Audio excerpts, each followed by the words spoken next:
오늘도 주시는 말씀 가운데 큰 은혜가 되시기를 주님으로 축원합니다. 우리가 성경을 볼 때 크게 두 가지의 시각을 가져야 할 필요가 있습니다. 하나는 거시적 시각이에요. 거시적 시각은 영어로 매크로라고 하죠. 매크로 퍼스펙티브를 가져야 되고요. 또 하나는 미시적 시각입니다. 마이크로 퍼스펙티브를 가져야 되고요. 성경을 볼 때, 하나님 말씀을 볼 때 창세기 1장부터 요한계시록의 말씀 속에서 때로는 우리가 거시적 시각에서 성경 전체를 한번 이렇게 바라봐야 되고요.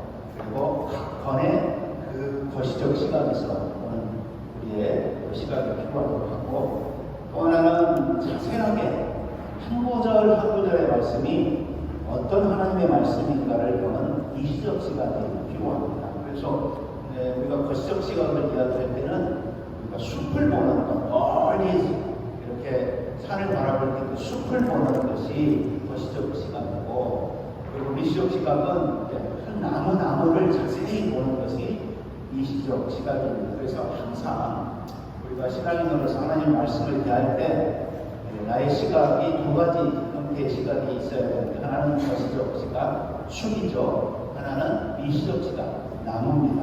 그래서 성경을 이렇게 봐야 성경을 우리가 올바르게 정확하게 볼 수 있다는 사실입니다.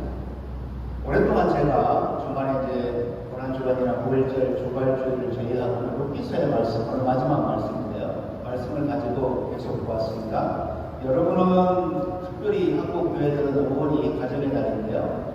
가정주일 또는 가정의 달을 맞이해서 여러분이 어떤 가족 또는 어떤 가정을 그리시고 있습니까? 내가 결혼해서 세월이 많이 흐른 분도 있고 또 그렇지 않은 분도 있지만, 결혼해서 나는 과연 내가 결혼하면 또 결혼해서 신앙생활을 하면서 결혼생활을 하면서 어떤 신앙인의 가족상, 어떤 신앙인의 가정상, 영어적으로 가족과 가정은 비슷하지만 특별하게 가족은 활동적인 의미에서 부모와 자녀들 이렇게 이야기할 때 가족이라고 말하고, 가정은 영어로 홈이라고 이야기해서 어떤 공간적인 것, 문화적인 걸 다 포함하면서 이야기합니다. 어쨌든 신앙인이 가족이나 가정을 가지면서 어떠한 크리스찬으로서의 가족관 또는 가정관을 가져야 됩니다. 룻기서를 보면 첫 번째 제가 마지막 룻기서를 이렇게 마감하면서 룻기서에서는 과연 가족에 대해서 어떻게 그려내고 있는가, 가족을 어떤 그림으로 그려내고 있는가. 여러분이 잘 아시지만 룻기 시대 3000년 전에, 그 시대는 유대 시대이고 유대 문화 시대이고, 유대 문화는 고대 전통 문화 영향을 받았기 때문에 자연히 남자 중심의 사회였고, 그 남자 중심의 사회는 가정 또는 가족 그 사회 공동체에서 남자 선호 사상이 있었죠. 이것이 이제 뒤처지면서 가부장적인 중심의 사회가 만들어지게 됩니다. 그 말씀을 룻기는 1장 1절부터 시작을 그렇게 해요. 그리고 마지막 4장에서도 그 모습을 보여줍니다. 그러니까 1장 1절 2절의 말씀이 이렇게 시작을 하죠. 사사들이 치라하던 데에 그 땅에 흉년이 드느니라. 그러면서 2절에 자세한 내용을 이야기합니다. 그 사람의 이름은 엘리멜렉이요, 그의 아내 이름은 나오미요, 그의 두 아들의 이름은 말론과 기륜이니라고 시작합니다. 그러니까 룻기는 남자부터 시작해요. 엘리멜렉이라는 가정, 이 엘리멜렉의 가정의 그 이름들을 구체적으로 언급하면서 엘리멜렉 가족, 구체적으로 부인인 나오미와 두 아들인 말론과 기륜으로 시작을 합니다. 그런데 룻기는 바로 어떤 모습으로 룻기서가 펼쳐지냐면, 그 다음에 남자들이 다 죽어요. 남자들이 다 죽었다는 이야기는 룻의 시대의 충격적이고 폭탄적이죠. 룻기는 그걸 그대로 사실대로 그려냅니다. 남자가 없어요.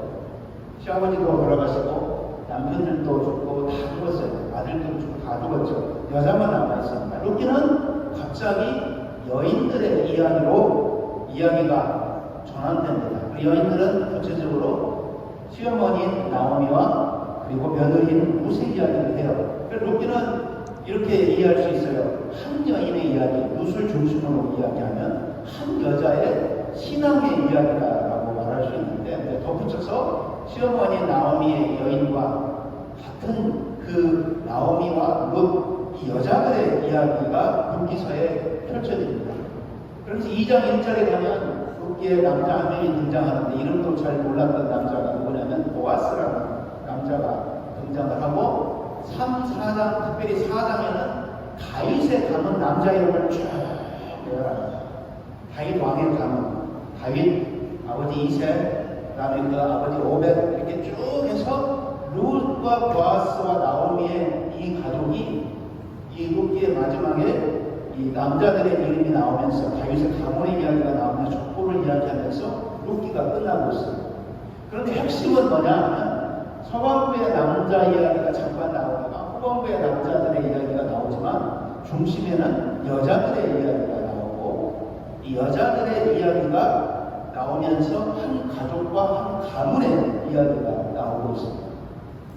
지난주에 봤던 룻기 4장 13절에서 17절의 말씀에 보면 그 말씀은 또 다시 여자들의 이야기로 돌아옵니다. 나오미의 이야기, 룻의 이야기, 아들을 낳고 나서 손자를 낳고 나서 주위의 이웃들이 막 같이 즐거워하면서 나오미를 칭찬하고 야 이제 너 살만났다. 야 지금까지 고생 참 했는데 고생했어. 야 며느리 잘하던데 하면서 마치 룻기 4장이 해피엔딩으로 이렇게 끝나는 것을 우리가 보게 됩니다. 이 가족의 이야기, 룻의 가족의 이야기는 우리에게 하나님의 말씀 속에서 무엇을 말하려고 했을까? 한 가족의 이야기이면서 또 하나는 불행한 가족의 이야기고 가족 스토리죠. 그리고 여인들의 스토리이지만 다시 하나님이 이 가족을 세우셔서 하나님의 은혜로 회복되는 한 가족의 해피엔딩의 스토리가 룻기서의 전체의 거시적으로 봤을 때 그런 이야기라는 말씀입니다.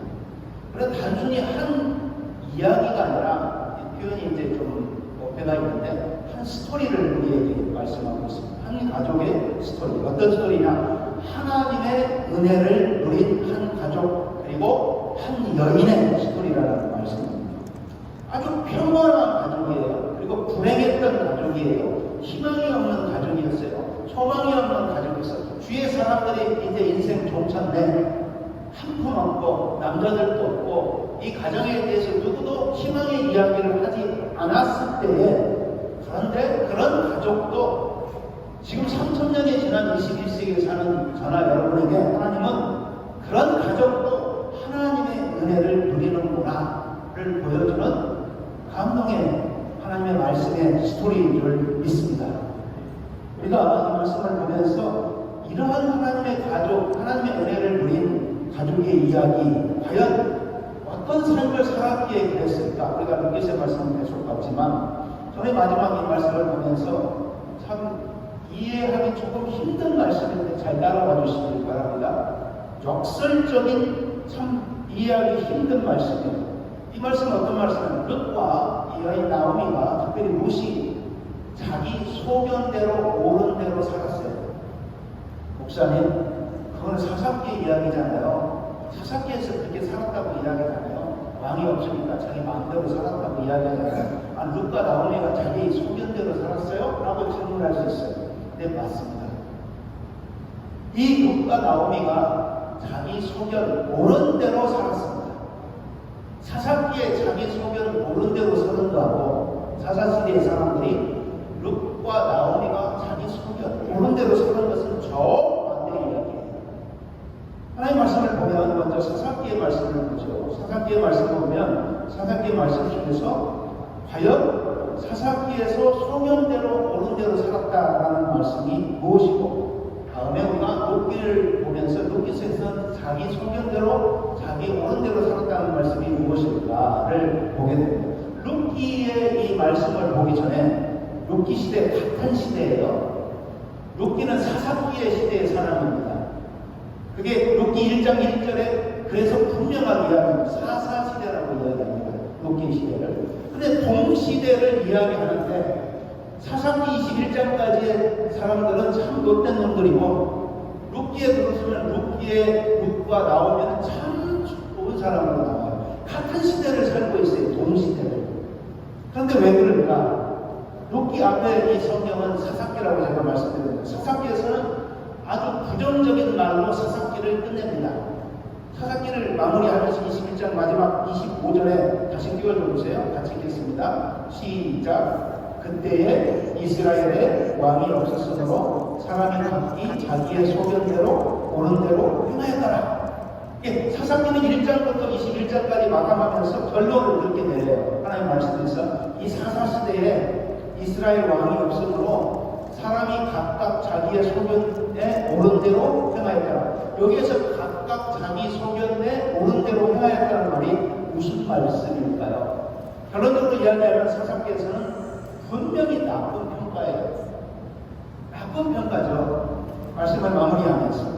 근데 앞에 보면 왕이 없으므로 이렇게 이야기합니다. 이 말씀은 이제 사무엘 상하 오기 다음에 왕 시대가 오는 사울왕, 다윗왕, 솔로몬왕 시대를 이야기하면서 사사 시대에는 왕이 없었기 때문에 그 혼란스러움 때문에 사람들이 지 멋대로 살았다라고 이야기를 합니다. 그래서 백성들이 힘들었다라고 이야기하고 있습니다.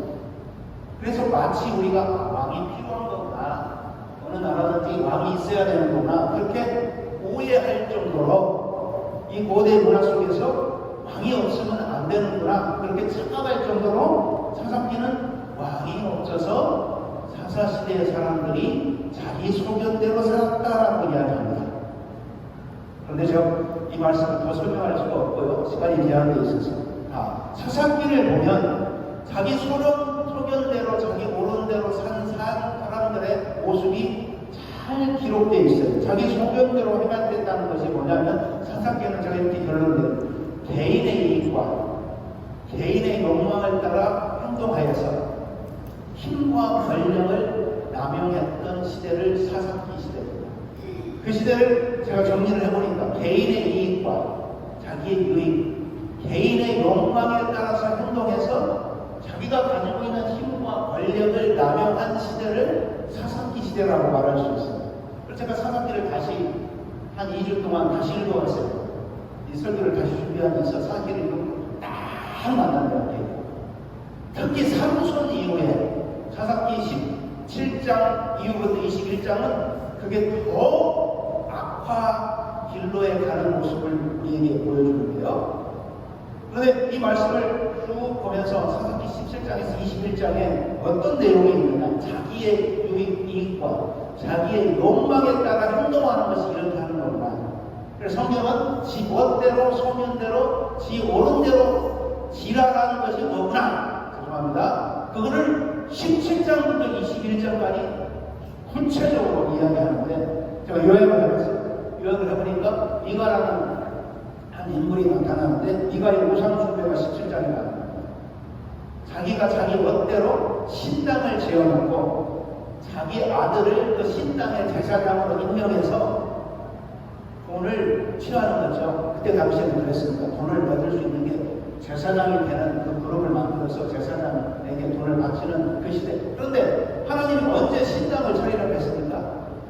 그리고 아들은 제사장의 자격도 없는데 제사장으로 만들 수가 없잖아요. 그래서 첫 번째, 지 멋대로 자기 소견대로 자기 옳은 대로 행동한 것은 미가의 우상 숭배요. 두 번째, 19장의 말씀에 보면 레위인과 그의 첩에 대한 이야기가 나오고 있습니다. 첩의 이야기가 나와요. 여러분이 제가 설명 안 해도 이해가. 레위인은 누굽니까?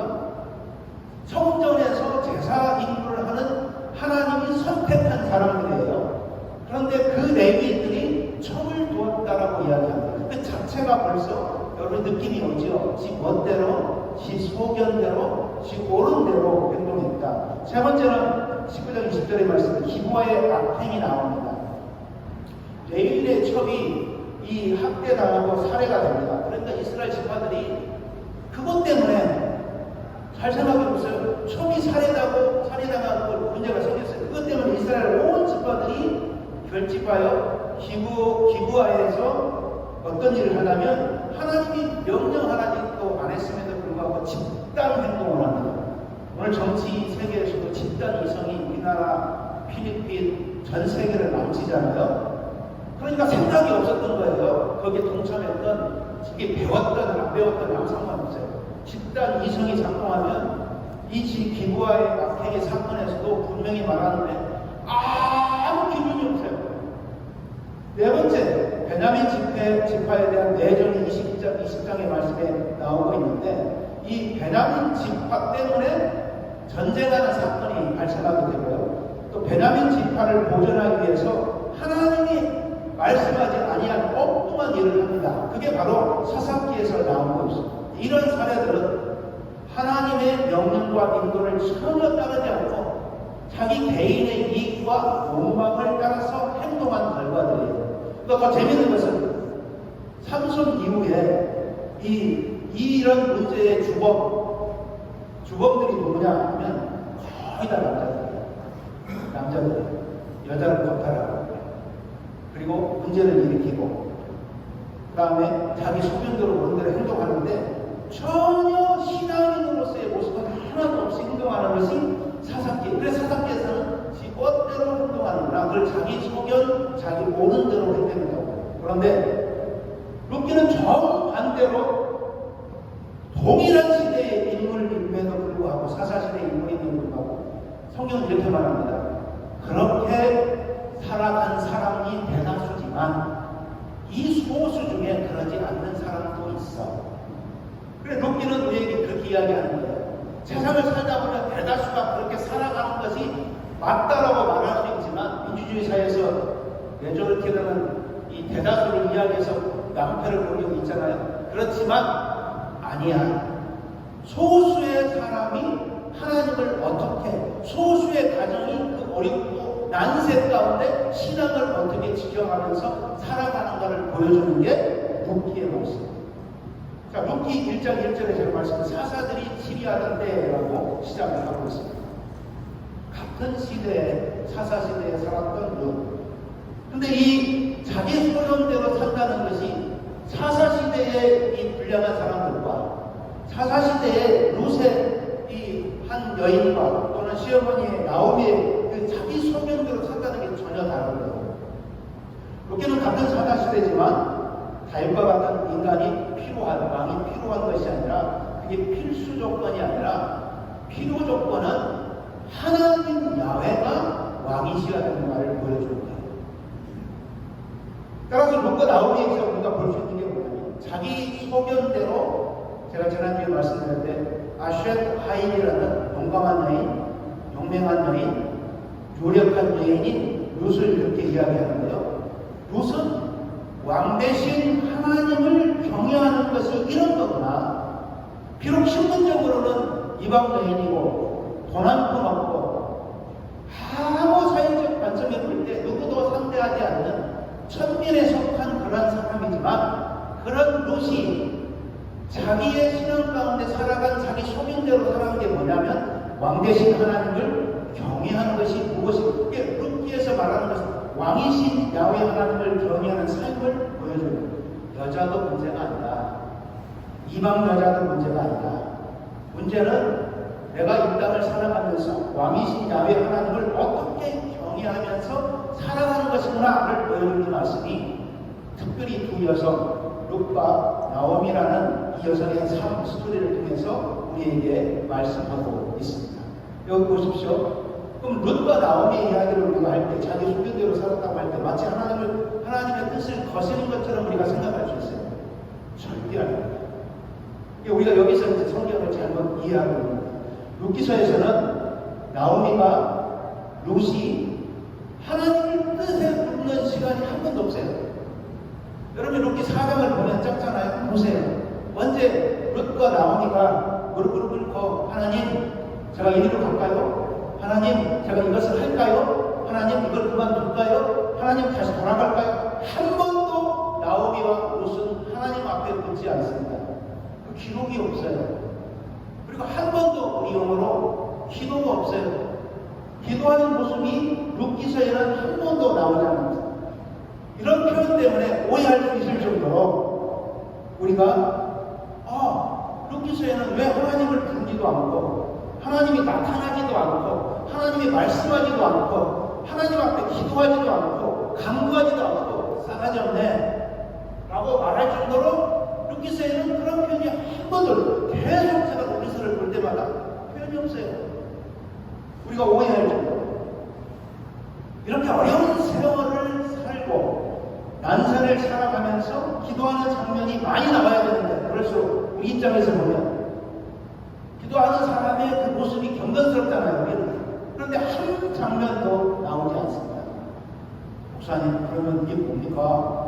라고 질문할 수 있어요. 저는 이렇게 생각을 합니다. 그러면 나오미와 룻이 기도 안 했을까? 기도했겠죠. 그 기록을 일부러 안 했을 거예요. 당연히 기도했겠죠. 기도했다라는 표현이 나오지 않을 뿐이지, 또 하나님이 이렇게 해라 저렇게 해라 표현하는 표현이 나오지 않을 뿐이지, 룻과 나오미가 기도했다라고 저는 생각합니다. 그런데 중요한 것은 뭐냐 하면 자기들 소견대로 옳은 대로 행하였다. 이런 표현이 어디에 나와요? 룻이 나오미 시어머니에게 어머님, 저는 어머님 떠나지 않겠습니다. 이건 자기 소견이에요. 자기 소견이잖아요. 자기 결정이에요. 자기 선택이에요. 어머니가 이야기합니다. 시어머니가 나 따르지 마라. 그리고 다시 재혼해서 너는 아직도 젊어. 너 청춘이 아깝지 않니? 네 고향 모압 땅에서 지금 요르단이죠. 요르단 땅에서 잘 살아야 돼. 너 나 따르면 너 저기 베들레헴 가면 사람들이 너 무시해. 너 여자지? 너 이방 여자야. 나 돈도 없어, 땅도 없어, 아무것도 없어. 나 따르지 마. 그때 룻이 자기 소견으로 선택을 합니다. 저 어머니 따라갈 거예요. 그리고 어머니, 절대로 내가 어머니 버리지 않을 거예요. 성경은 이 이야기를 저는 가만히 다시 묵상하면서 이것이 자기 소견과 옳은 대로 행동한 것이라는 것을 말씀하고 있구나. 나오미가 어느 날 유대 베들레헴에 가서 이제 룻이 나오니 밭에 가가지고 이삭을 줍니다. 아무것도 없으니까, 먹을 것이 없으니까 이삭을 주고 와요. 한 남자를 만났는데 보아스를 만나요. 근데 나오미가 뭐라고 얘기하냐면 좀 야한 이야기예요. 2, 3장에 며느리 너 보아스 꽂자마. 야한 이야기가 나옵니다. 그 보아스의 날개 아래 들어가라. 이거 한국말은 좀 우회적으로 표현을 해요. 보아스의 이불 아래 들어가라. 보아스를 네 남편으로 만들어라 라는 이야기입니다. 이것도 나오미의 선택이에요. 결정이에요. 잘 보면 이렇게 룻과 나오미가 순간순간마다 가장 어려운 순간이에요. 룻의 입장에서 고향을 떠나서 다른 나라로 가요. 나오미 입장에서도 그런 결정을 하고 룻의 시어머니에게 차마 시어머니로서 며느리에게 못하는 말을 할 수밖에 없는 그 어려운 결정 속에서도 이 둘이 룻기에서 합니다. 해요.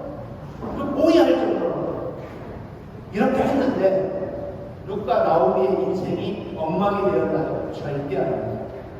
아시는 대로 자기 소견대로 했을 때 이 두 여인에게 하나님이 엄청난 축복을 해줘요. 풍성한 삶을 살아가게 돼요.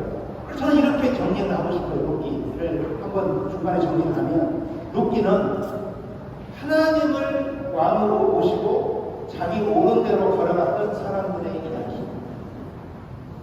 다시 한번 제가 할까요? 하나님을 왕으로 모시고 자기 옳은 대로, 자기 소견대로 자기들이 선택해서 결정해서 걸어갔던 사람들의 이야기입니다. 이 룻기 3장 10절에 이렇게 이야기합니다. 같이 읽겠습니다. 잘 보세요. 룻기 3장 10절에 보아스가 이야기하는 건데, 시작. 그가 이르되 내 딸아, 여호와께서 내게 복 주시기를 원하노라. 네가 가난하면 모압은 젊은 자를 따르지 아니하였으니 네가 베푼 인애가 처음보다 나중이 더하더라. 보아스가 룻에게 이야기합니다. 네가 결정적인 순간에 선택할 때 나이 드신 시어머니를 따라가는 것, 그분이 정말 가난한데 너가 생각하지 않고 따라가는 것, 그분이 너무 어려운데 네가 끝까지 나무 집 가서 버슴살이 하면서 이삭을 죽으면서 그녀를 버리지 않고 네가 끝까지 책임진 것, 그 인애가, 그 책임이, 그리고 너의 선택이 지금 하나님이 너를 축복해 준 거야. 할렐루야. 그 이야기를 보아스가 룻에게 하는 말씀입니다. 여러분, 이 말씀을 보면서 다시 사사기로 잠깐 돌아가고, 사사기는 어떤 시대예요? 우상숭배, 폭력, 간음, 살인, 거짓, 위선, 잘못된 맹세, 잘못된 예배와 제약들이 하나님의 이름을 내세웠던 행했던 불량한 시대입니다. 그래서 사사기의 결론은 그렇게 이야기하는 거예요. 숱한 추악스러운 죄악들, 추악한 사건들로 인해 그 혼란과 고통과 비극을 누가 이스라엘 백성들이 누릴 수밖에 없는 그 시대를 사사기는 이 법대로 소견대로 살았다 라고 말씀하고 있습니다.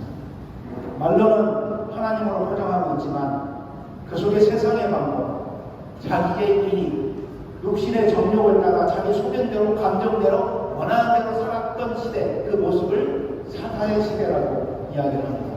그럼에도 불구하고 같은 시대에 룻과 나오미와 같은 힘과 권력을 남용해서 약자와 또 연약한 자들을 가스라이팅 해가지고 살았던 그 시대의 사람들이 대다수였지만, 그러나 하나님은 실천에 남은 자를 남겨두신 것 같이 그것이 옳은 것이 아니고 이렇게 연약하고 이렇게 부족하고 이렇게 힘없는 사람들이 나 하나님을 나의로 섬기고 자기들의 선택과 책임과 인애를 가지고 살아가는 것이 무엇인가를 보여주는 스토리가 바로 네이미의 말씀이라는 것이죠. 신앙인은 하나님을 왕으로 모시고 신뢰하고 기도하면서 눈을 제대로 뜨고 세상을 바라보고 순간에 내가 선택하고 순간에 결정하고 내가 책임을 지고 내가 인애와 사랑으로 살아가는 것, 그것이 루시 룻기가 우리에게 보여주는 하나님의 말씀인 줄 믿습니다. 자기 소견대로만 자기 멋대로 사는 것이 아니라 전세가 왕이신 하나님을 바라보면서 그 분명한 신경과 분명한 주장을 가지고 신앙에서 꿋꿋이 살아가는 것, 그것이 룻기가 우리에게 말씀하는 하나님의 말씀인 줄 믿습니다. 믿으시면 아멘 하시기가. 룻기의 3장 10절은요, 제가 한 2주 동안 묵상해 보니까 룻기 3장 10절을 세 가지로 나눕니다. 세 가지 키워드가 있어요. 자기 소견과 옳은 대로 살아가는 신앙에는 이 세 가지의 키워드가 있어야 됩니다. 첫 번째, 옳은 선택이에요. 룻은 자신의 삶에서 여러 가지 선택을 해야 했습니다. 남편을 잃었고, 시어머니는 늙었고, 시어머니의 남편도 없고, 가족의 남편도 없고, 그런 시어머님과 함께 새로운 미지의 세계로 가는 그 선택. 두 번째, 책임감이에요. 룻은 나오미 같은 연약한 자를 버리지 아니하고 끝까지 책임을 전달하는 말씀입니다. 홀로 나오미를 버리지 않고 나는 우리 시어머니를 절대로 버리지 않을 거다. 그리고 그녀에게 다시 돌아와 자신의 의무를 다했던 룻의 모습. 세 번째, 인애라는 말을 오늘 성경은 사용합니다. 인애는 한국말로 사랑 또는 친절을 말씀할 수 있는데, 룻이 나오미에게 보였던 인애, 그 어려운 시기, 그리고 자기의 남편이 될 보아스에게 보였던 그 인애. 저는 이 말씀을 가만히 보면서 이 구절은, 특히 3장 10절은 롯의 선택이 단순한 개인적인 욕망에 그치지 않고 책임감과 인애를 바탕으로 이루어졌다는 이 사실을 보면서 진짜 하나님의 말씀입니다. 내가 소견대로 옳은 대로 행동하는 것, 그것은 룻처럼 내 개인의 이익과 욕망에 따라서 행동하는 것이 아니라 내가 선택할 그 순간에 왕이신 하나님이 나에게 뭐라고 결정하게 하는 그 선택 기준에 따라서, 비록 내 주위에 사람들이 볼 때 아무 희망이 없고 미래가 없다고 할 때 내가 그런 사람도 왕이신 야훼 하나님이 뭐라고 보실까? 그래서 책임감을 갖고 끝까지 본인이 남의 집 밭에 가서 이삭을 주면서 천민의 눈초리로, 이방 여인의 눈초리로 그 관시와 멸시를 받으면서까지 그 인애를 포기하지 않았던, 이게 자기 소견과 옳은 대로 행동했던 룻의 모습을 봅니다. 말씀을 맺습니다. 신약에 보면 요한일서 2장 16절 17절의 말씀이 있습니다. 거기 같이 읽겠습니다. 요한일서 2장 16절 17절의 말씀 시작. 이는 세상에 있는 모든 것이 시작. 이는 세상에 있는 모든 것이 육신의 정욕과 안목의 정욕과 이생의 자랑 다 아버지께로부터 온 것이 아니요 세상으로부터 온 것이라. 이 세상도 그 정욕도 지나가되 오직 하나님의 뜻을 행하는 자는 영원히 거하느니라. 사도 요한은 하나님 말씀을 루키서의 말씀과 이렇게 연결을 해보면 세상에서 살아가는 신앙인들은 세 가지 세상적인 것들을 거부하라는 거예요. 그럼 룻이 그걸 거부했다고 합니다. 첫 번째, 사도 요한은 욕심의 정욕이라. 두 번째는 안목의 정욕이라.